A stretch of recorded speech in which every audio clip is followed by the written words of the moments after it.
Get your notebook. There's more.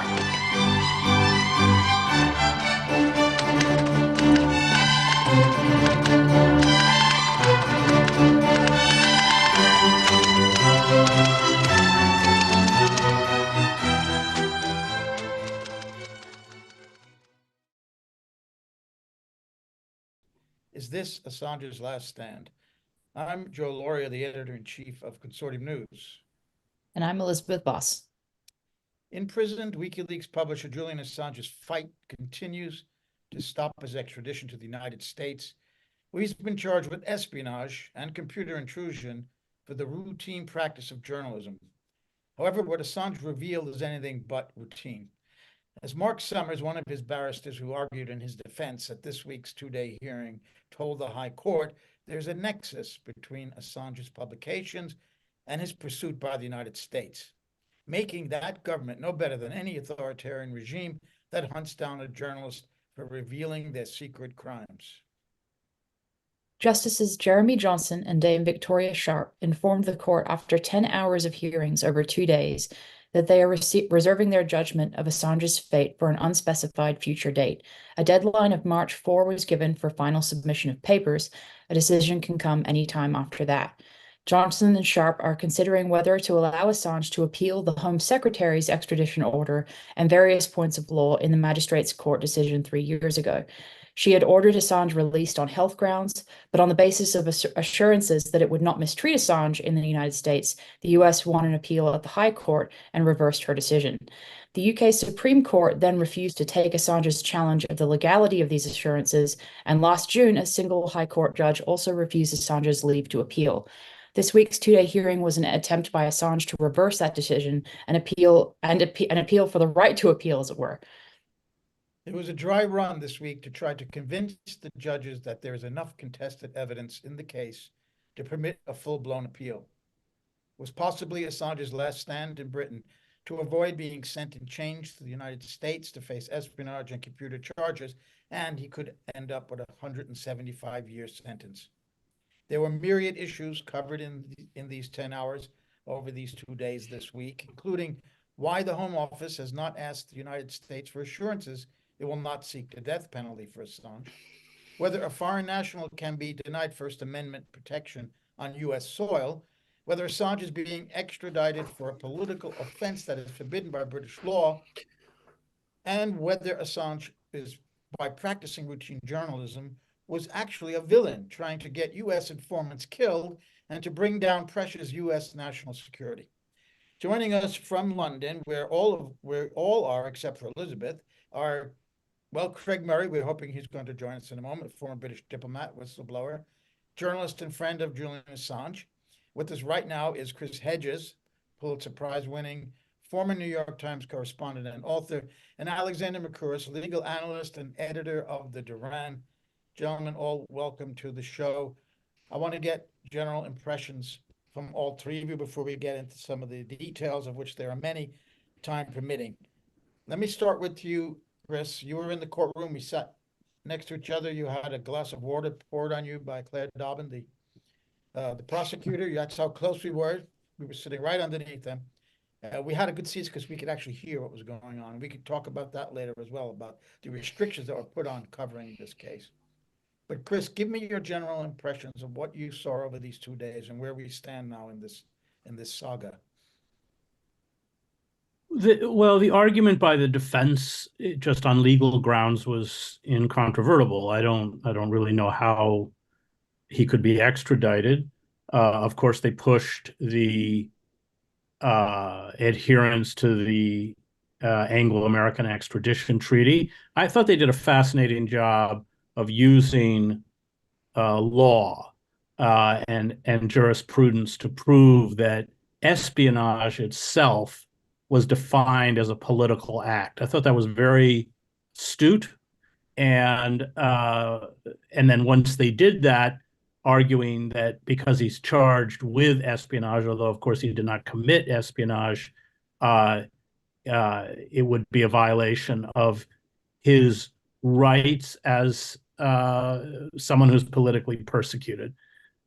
But the second day for me was the most interesting, because the prosecution not only was so weak, and as you correctly said, spent a lot of time, obviously they didn't know much about journalism, talking about, I mean, there was a quote I put in my story today from Dobbins about how journalists who seek and try to get sources to give material, it's not journalism, it's criminal activity. I mean, this is just staggering, having done this for most of my life. So that was the first thing.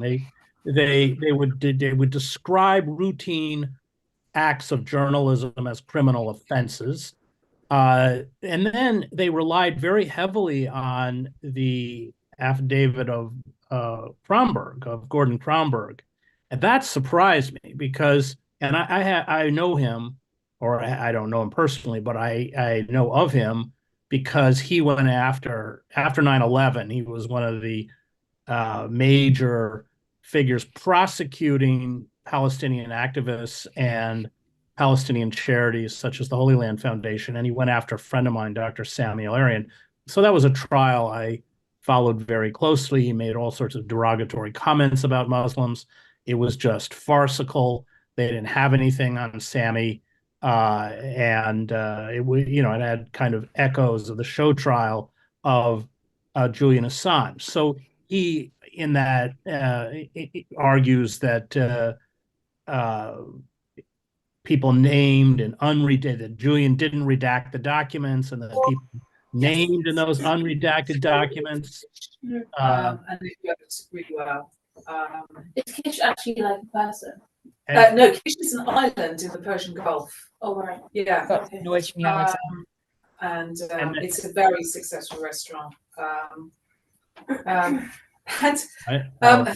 When we were eating, when you remember Amir, our Iranian friend, Someone hacked into our show. Yeah, we took him there, and we were very pleased to hear. Alex, do you have any idea what's happening? Good, authentic Iranian cooking. Alex, have you got some noise? There was a happy birthday, so they make a big deal of that. I'm just investigating that, Joe. This is very strange. And then they play happy birthday. Alexander, we can't hear you. Are you muted? Except it wasn't happy birthday. It was. Can't hear Alexander. But we're hearing someone clearly here in London or somewhere in England. Alexander is she gone? Yeah. That may have been. Well, let's go back to Chris. I think that should be all right now. So it's just factually incorrect.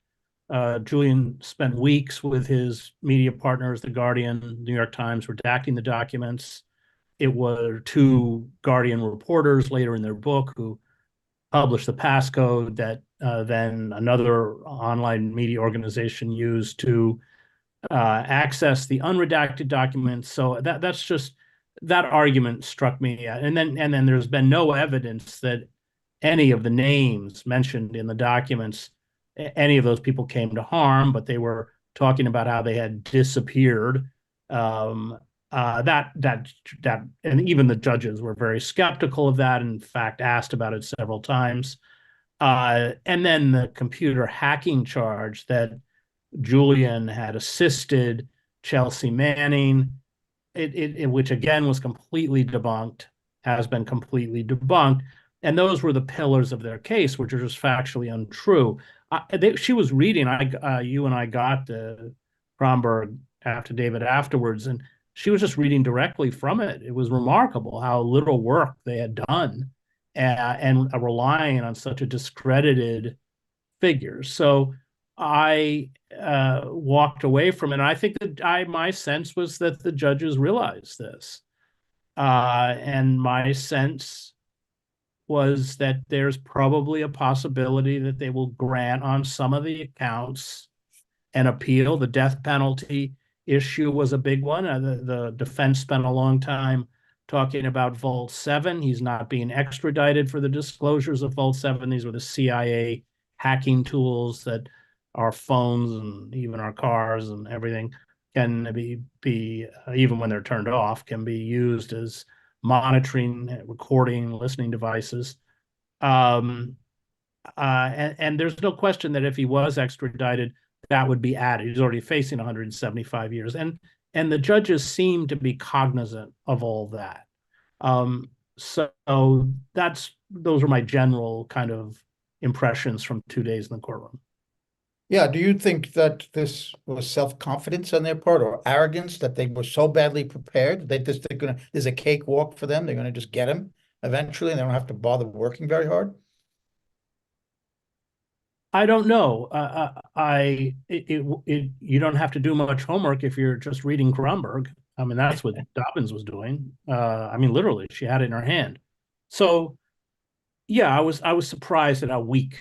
It didn't look to me like they'd done much work. Whereas I thought that the defense, Summers and Fitzgerald, had worked very, very hard and made very strong points against extradition and had provided legal precedent in order to buttress their arguments. Very good. Alexander, if you're with us again, thank you. Could you give us your general impressions of what you've learned about this case? But the first thing to say is that, of course, I wasn't there, so I haven't got the whole atmosphere of the courtroom. But to the extent that I've understood, I've been able to follow what's happened. I've heard a detailed account of what's happening. This was the first hearing that has happened in the entire Assange proceedings, which bears a certain resemblance to what I would expect of a court hearing to be, in the sense that the lawyers who were representing Assange were allowed to put forward their immensely powerful and well-argued legal points. The judges seemed to be listening carefully to what they were saying. They weren't cutting in. They weren't preventing these points from being developed. And over the course of the second day, the incoherence of the case that the United States and the British authorities have brought against Assange began to be exposed and fall apart, with the judges again seeming much more skeptical about it than they have been at any point. We've seen judges being at any point before.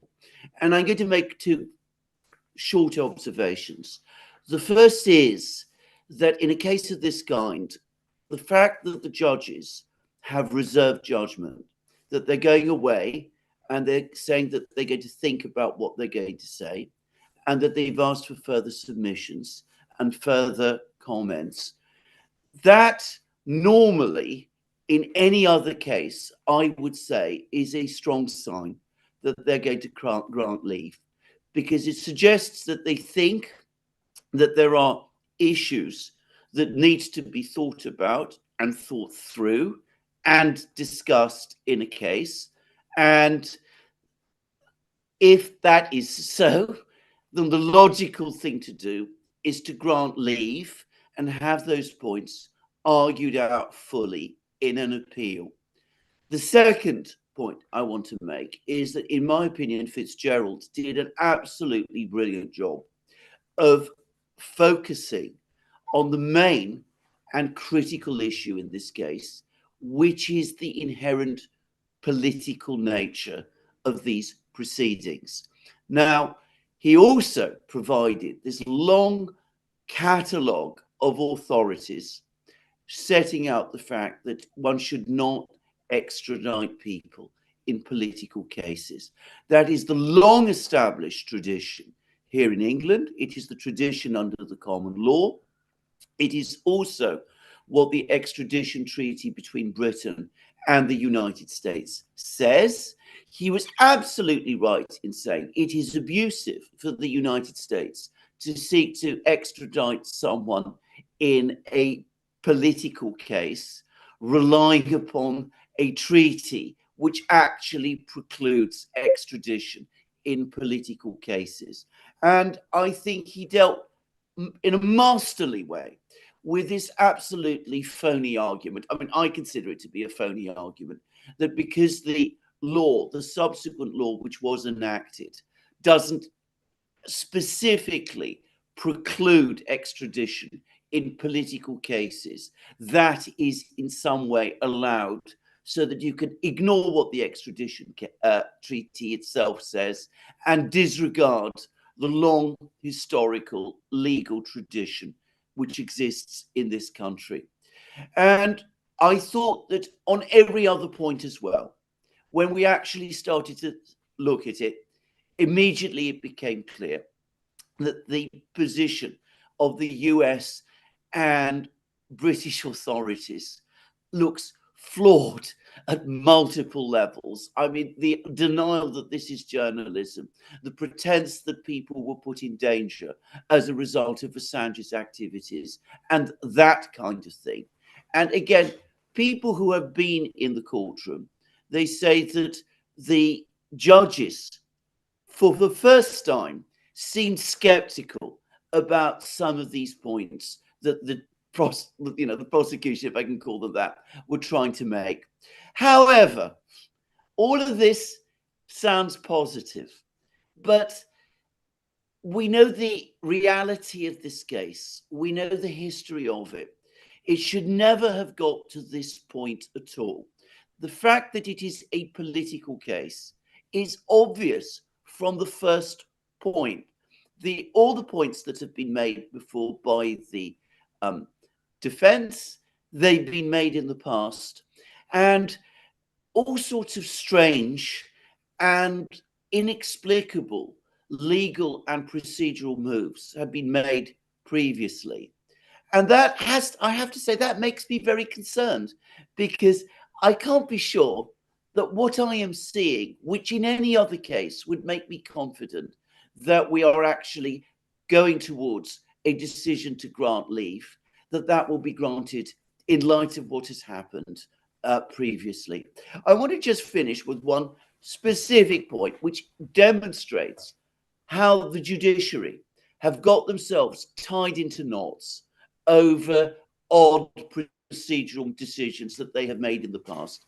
We've discussed many times on Consortium News the extraordinary, the procedurally bizarre decision to accept assurances from the United States government without having a proper hearing on the back end of an appeal brought by the United States against a decision of the judge in the lower court, that appeal being brought on a completely different issue.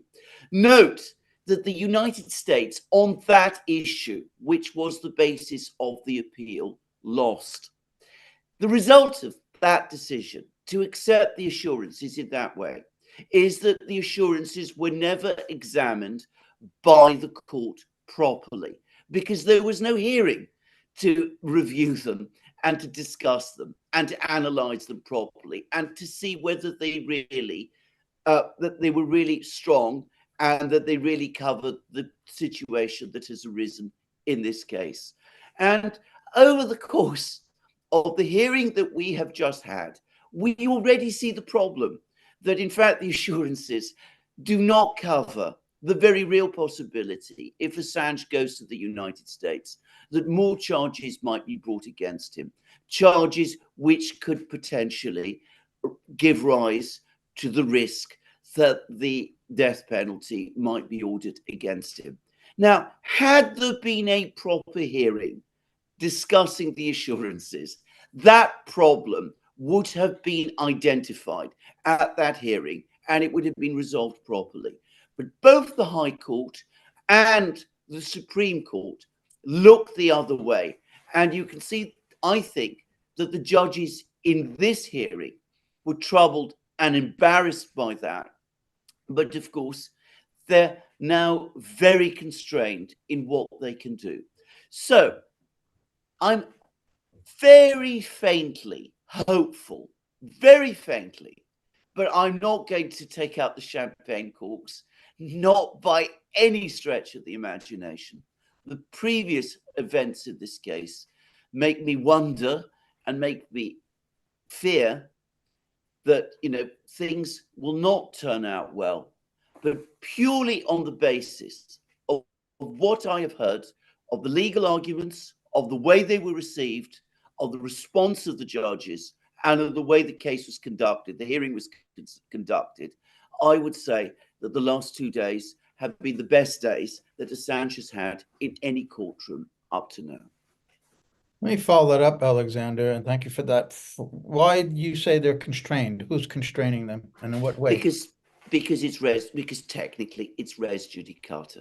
The High Court made the decision to accept the assurances. The Supreme Court at that point should have stepped in. They refused to do so. So, in theory, it is res judicata. Now, we are dealing with very clever people in the High Court. If they want to try and find a way round to reopen the assurances, there are potential procedural ways to do it. I'll give one. They can go back to the original judges who made this completely misconceived order, and they can come back and say, well, we didn't actually consider this possibility that has arisen now, and maybe with hindsight, we would have ordered things differently, and there should be a proper hearing to look at that. That's one thing that might happen. I mean, I've known of cases where that can happen, but we are now looking at extremely unconventional, unorthodox procedural devices to resolve a problem which should never have arisen in the first place. Because had the assurances been argued through properly, we wouldn't be where we are. Well, even though this sounded like an appeal hearing, it wasn't. It was just an appeal to be able to appeal. So Correct. these judges cannot make a decision about anything related to the assurances, can they? No. Well, Yeah. that's their constraint. Of course, they can express concerns, but of course, that takes it to the appeal court. But they can grant him leave to appeal. They can grant him leave to appeal. And based on what you heard, you think they will? No, I don't. I again, based on what I have heard, I think they should. Yes. And in any other set of proceedings, I think they would. But based on the previous history, bear in mind, I mean, it's absolutely clear to me that what we're seeing in the courtroom, in Court 5, is only what is going on the surface. And that is one of the things that's very concerning about this case. All sorts of things are going on all the time that we are only getting glimpses of. But based on the previous history, I can't be confident that they will grant him leave, even though all the indications suggest conventionally that they will. Just two procedural questions. First of all, these are senior judges, I understand. And there's nowhere else for them to go in terms of promotions, pretty much. So they would seem to have some independence. Is that right or not? Not though, unfortunately, they can be promoted. I mean, they can go to the Court of Appeal, which is not, in fact, involved, and then they can go to the Supreme Court. Yeah. But, you know, they are judges. Their job is to administer the law. So they shouldn't be allowing these considerations to affect their decisions. Right. That's yes, I'm sorry. what has to say. Two quick procedural questions. There's two judges. I asked you this once before, but a while ago, and I've forgotten the answer. There are two judges. Suppose they're split. Does there have to be two new judges or three judges? What happens if they split on? Well, I mean, the normal course is that it would go with the senior judge, who I believe is Victoria Sharp. Yeah. But having said that, they're going to work very hard to make sure that they're not split, because this would be extremely embarrassing and very, very difficult in a case of this kind. I'm confident we will get a single decision. And if they did grant leave, there would be two other judges. These judges would not appear, would not be in the. One would like, again, in theory, they should not be appearing. But again, we've seen that in the past, in this case, leave has been granted. It was granted in the previous case with the United States, and judges who were involved in making that decision were, slotted in to hear the appeal. We'll just have to wait and see. If he's granted leave to appeal, given the importance of this case, I would have thought that the logical and correct thing to do was to hear the appeal before the Lord Chief Justice. In other words, the senior judge of the Queen's Bench Division, with a stronger panel of judges perhaps, well, certainly 3, perhaps even 5. So that might be stretching it. And to come to a point which I've made before, why was one of the smallest courtrooms in this particular row chosen, court 5? I mean, why not court number 1 or court number 2, which are much bigger courts, given the public interest in this case? Why was it confined to this small court? But that's perhaps something we can talk about later. Maybe they But- should have had it in the Bear Garden, which is a lot bigger. The Bear Garden upstairs. Elizabeth, Yeah, no, that brings me to a point that that I wanted to ask you all about, which is just commenting on the lack of transparency, whether it's the technical issues with sound in the courtroom and the people who are, shoved off into the annex trying to listen via video link, or whether it was the, journalists being barred from listening if they were outside the UK. I mean, it seems like they're very much trying to have these proceedings take place under the cover of secrecy. Can you maybe, Chris, would you like to comment on that? Well, that's been endemic from the beginning, these technical glitches in which the live feed was silent till they got it up. The acoustics in the annex were apparently not good. That's not new.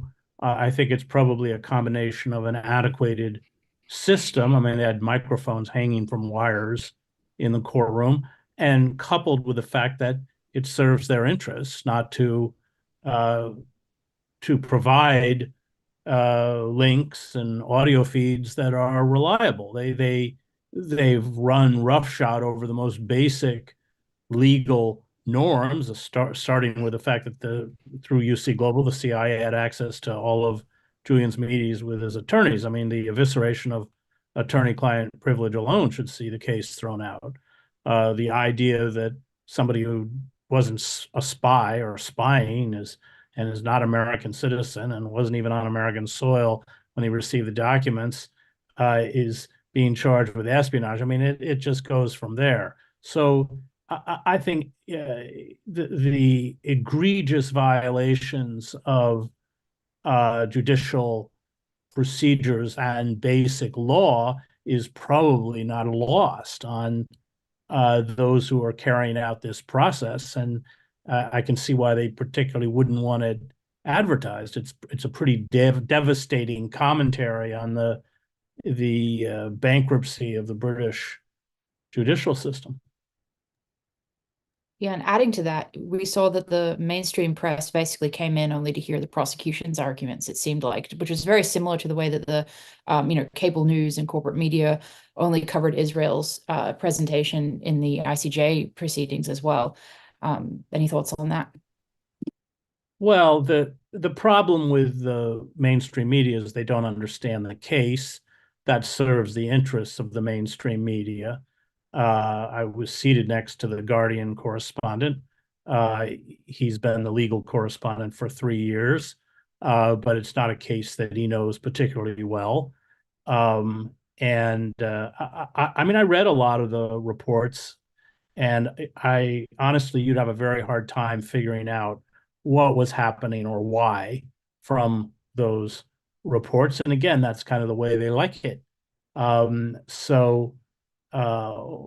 Yeah, the media, I would say, I don't know that they went in there as shills for the prosecution, but they were sending people in there who really didn't understand the case very well. And when you don't understand the case very well, and you have a prosecution that is patently lying about charges, you're just going to echo back those charges, which makes everyone happy. The same thing happened with Chelsea Manning, and that the New York Times, the Washington Post would come on the first day and the last day, and I read the reports, and they didn't know what they were talking about because they hadn't sat through the case. So, but they're not going to get in trouble for that.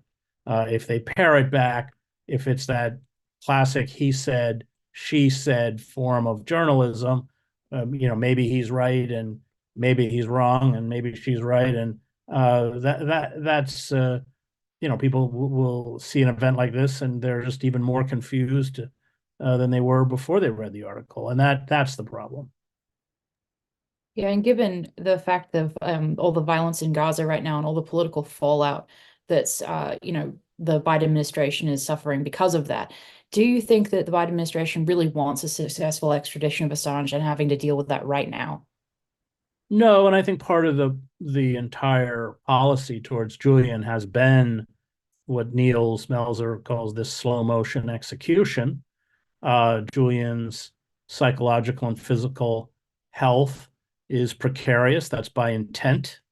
And I know because I covered the imprisonment of Palestinian activists. I spent 7 years covering the Middle East for the New York Times. I was Middle East bureau chief for the Times, a lot of time in Gaza. So immediately I had all these contacts after 9/11, and that was used to break them. They would use SAM, special administrative measures, or put them in MCUs. That social isolation has severe psychological consequences. I covered the case of Fahad Hashmi, who was actually extradited from Great Britain, and in the court they were playing recordings. He'd been at Brooklyn College of speeches that he had given on Palestine, as if that was a way to incriminate him. But by the time he was isolated, I think for 23 months. By the time he pled out, which is what they want. By the time he stumbled into the courtroom, we hardly knew where he was. So they're using those techniques to break Julian, as anyone would get broken.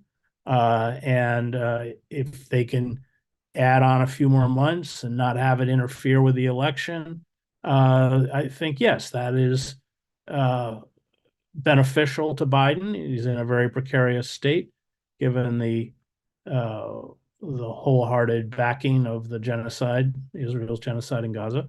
But I think we do have to remember that, as was said previously, this is not a normal case. There's heavy political pressure. And after Vault 7, that pressure comes from the CIA. And if you look at the power of the CIA within the American court system, they get what they want. They can declare, evidence, even evidence that they're using against you, as classified, and you can't even see it. I mean, so they have all sorts of mechanisms by which they can railroad you. And I think in the short term, Julian may be able to appeal, but I don't think the CIA is going to let up on this. They were highly embarrassed, and in their eyes, they were hurt. They were hurt. So, and we saw now with the person who leaked the documents, he got a 40-year sentence through terrorism enhancement laws. So he got 40 years. That didn't bode well for Julian, who's 52. Yeah. Alex, I had one question for you before I turn it back over to Joe. If Assange is granted leave to appeal, what would be the roadmap for eventually possibly getting out of Belmarsh? How long is he going to be stuck in that prison, even if he's not extradited?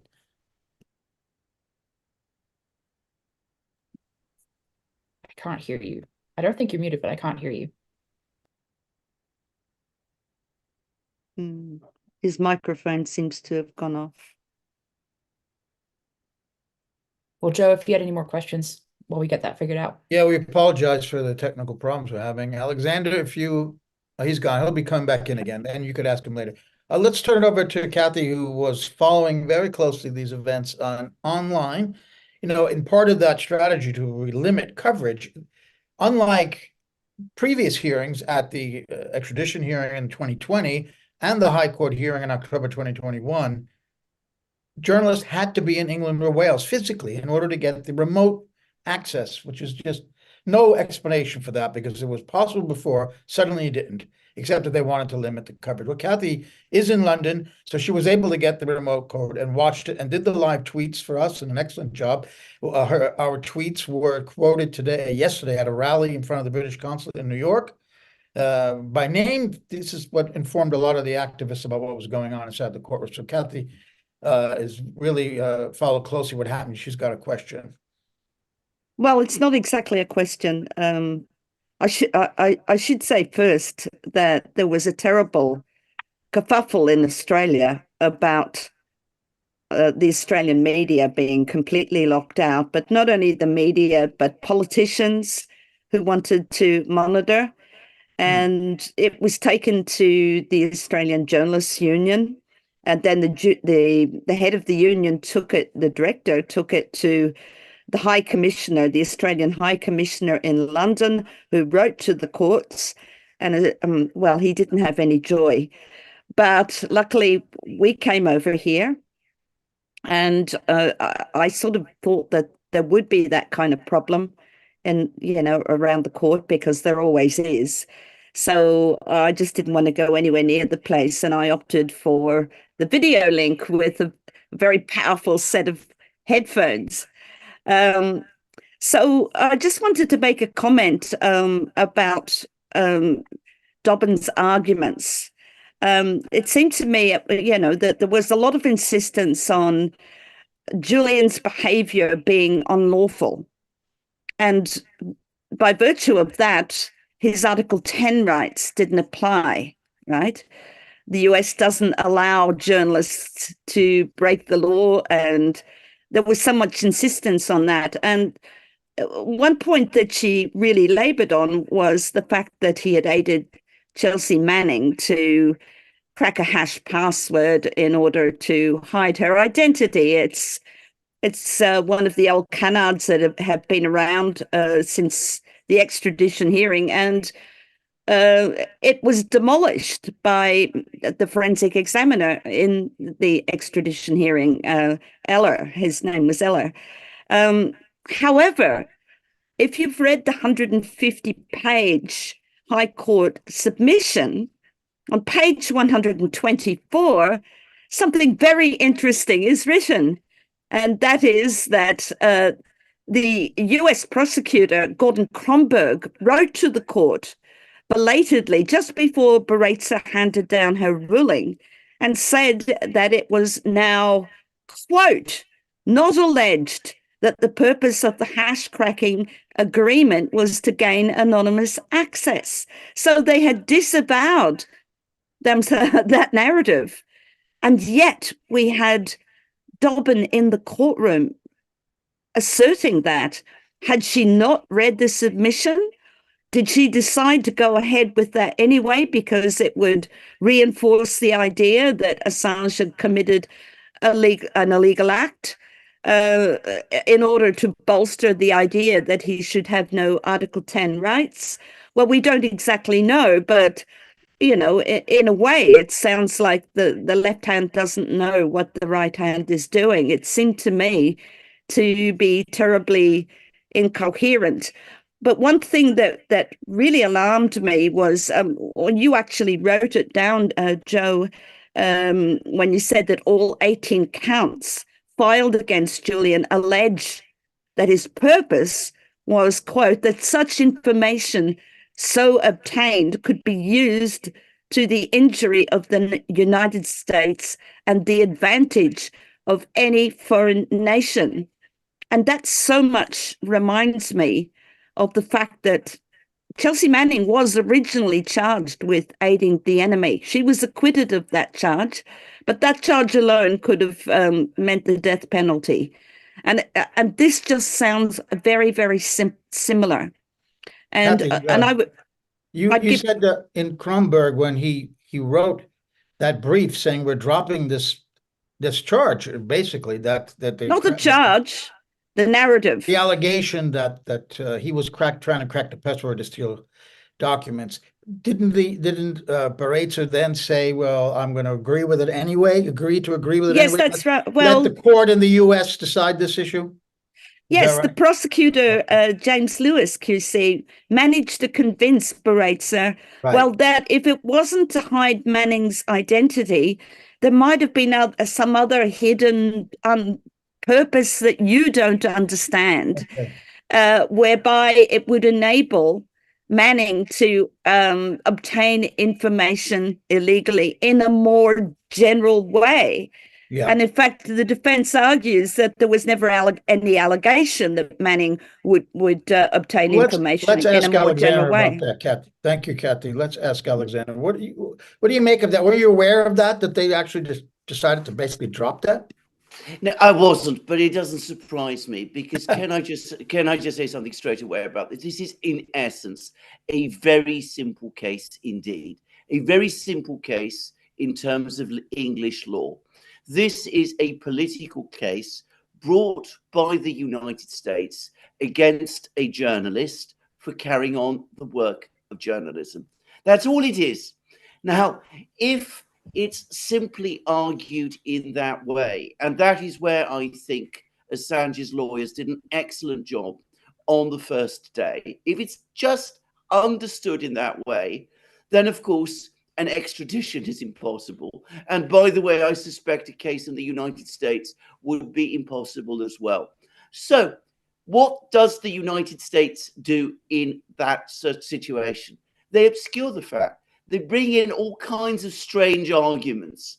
They sometimes advance them. Sometimes they retreat from them. Sometimes they then bring them back. They say he's actually committed crimes when he obviously hasn't. Sometimes they say that he actually put people in danger when there's no evidence that he did. But it's a cloud of obfuscation and misdirection to take us away from that essential point about this case. Now, again, judging from what I saw, what I heard about what happened in the hearing, the one that's just ended yesterday, I think this time the judges saw through it. Baritza, a much lower level judge, clearly didn't.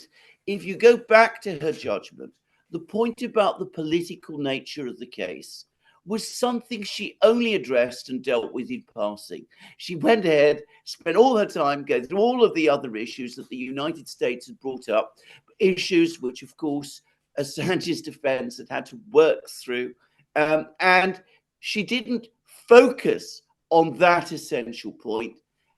In this case, in the hearing we've just heard, that focus, it seems, was there, and that's why we're starting to see all the contradictions and incoherence that was so obvious to so many people on the second day come to the fore.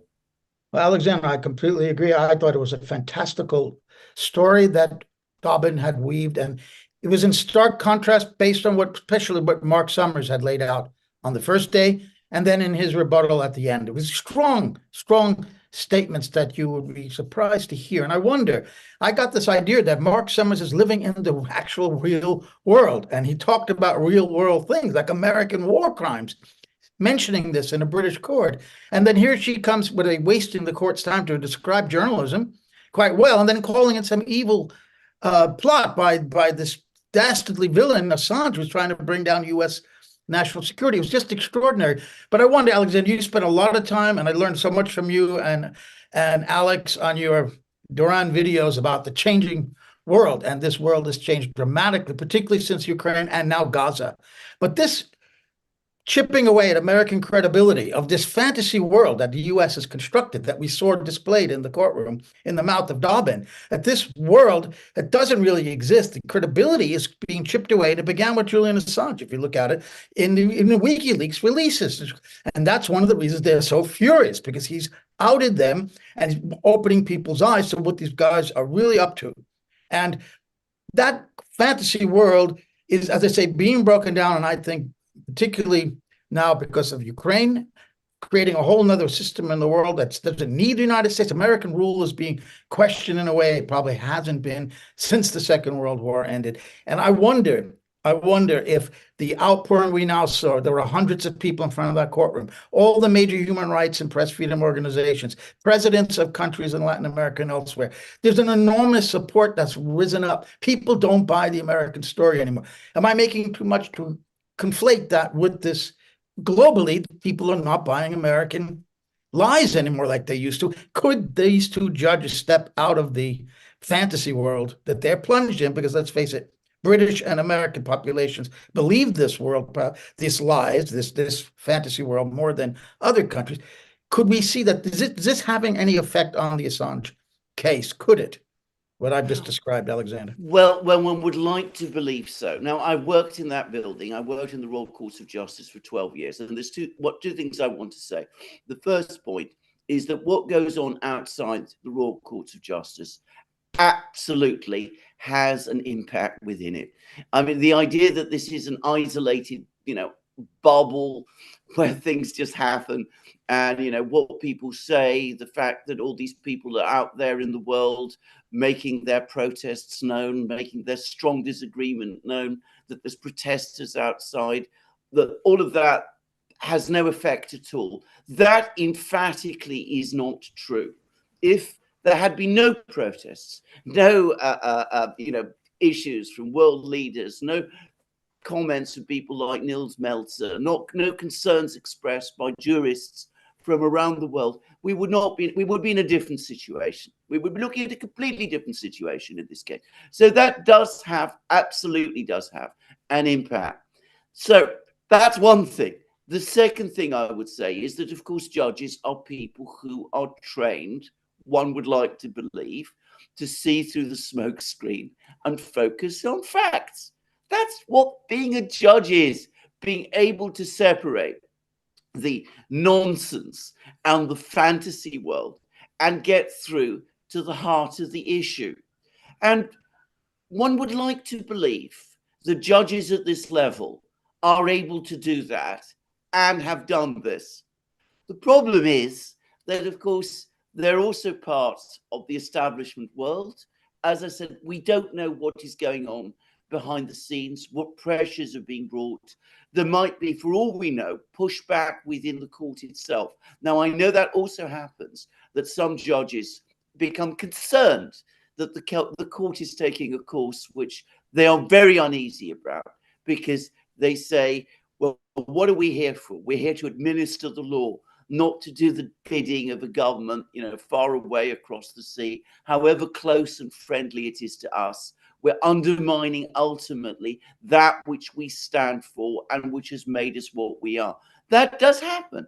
So we can't be sure, but certainly the pressures that we see around the world, the anger that there has been about this case, the comments that so many people have made, the protests, that makes a difference.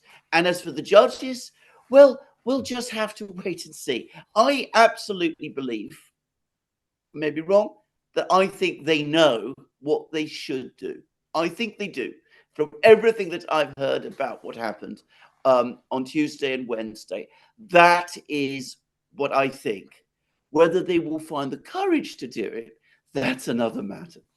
I think the same, having been in the courtroom and watched their faces carefully, particularly when Mark Summers, a British barrister standing up in a British court, telling British judges that the United States is committing war crimes. I looked at the faces of these judges and I saw no flinching whatsoever. Now, they may be also trained to keep poker faces, but I've just found some of the scenes in there hard to believe that these issues were being discussed and they were not pushing back in any way, as previous judges may have, as you pointed out, Alexander. Chris, I think you may be thinking about that quote from your friend, Michael Ratner, who said of the importance of the public in his cases.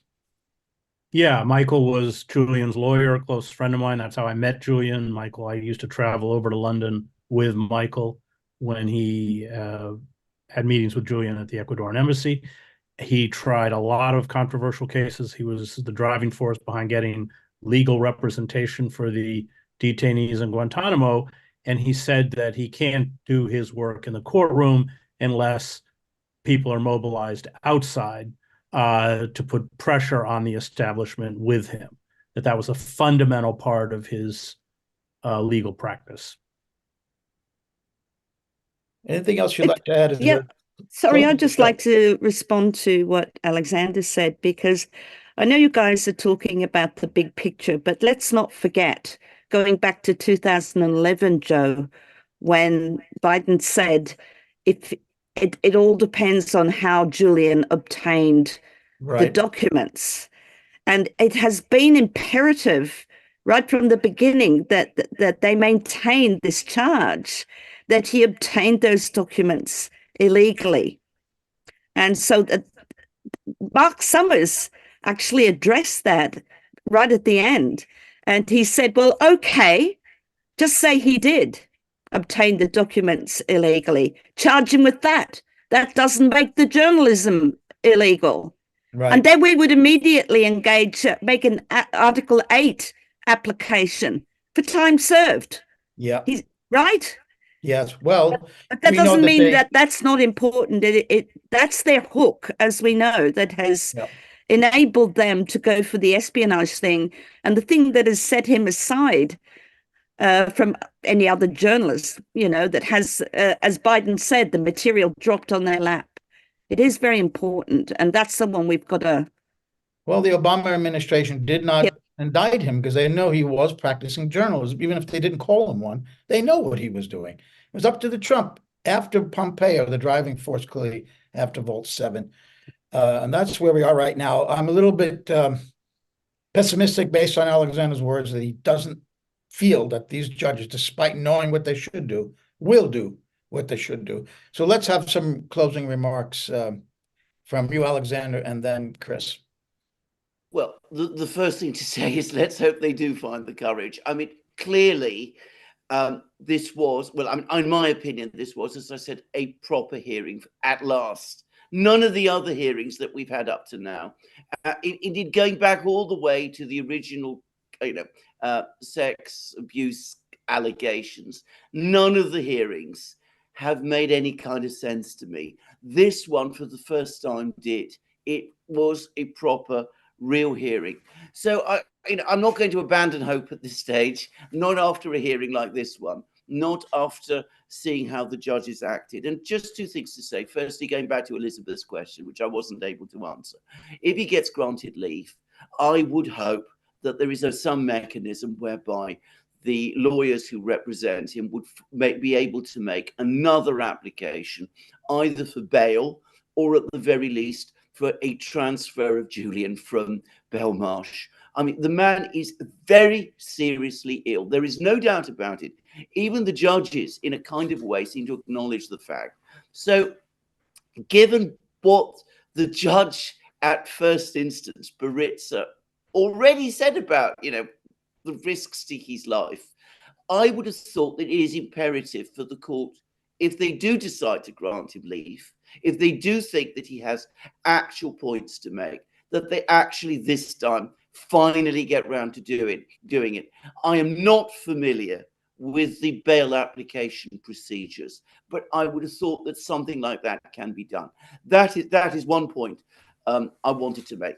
The second point I want to make is, of course, if we do get a full appeal, hopefully, as I said, this time in court number 2 or court number 1, with people there able to participate and hear properly what goes on, and we know that none of these technical issues. Well, I think that will be very embarrassing for the United States, because in a properly argued and conducted appeal, all of these issues that we've been discussing, the political, the ultimately political and oppressive nature of the case will come through. And though I would never, ever suggest that the price that Assange himself has paid would in that case justify a decision in his favor in that appeal, it would nonetheless be important to say that we would then have an extremely important precedent which would defend journalists in future. So I'm keeping my fingers crossed. I'm not giving up. The only thing I would say is that as long as he's not in the United States, there's hope.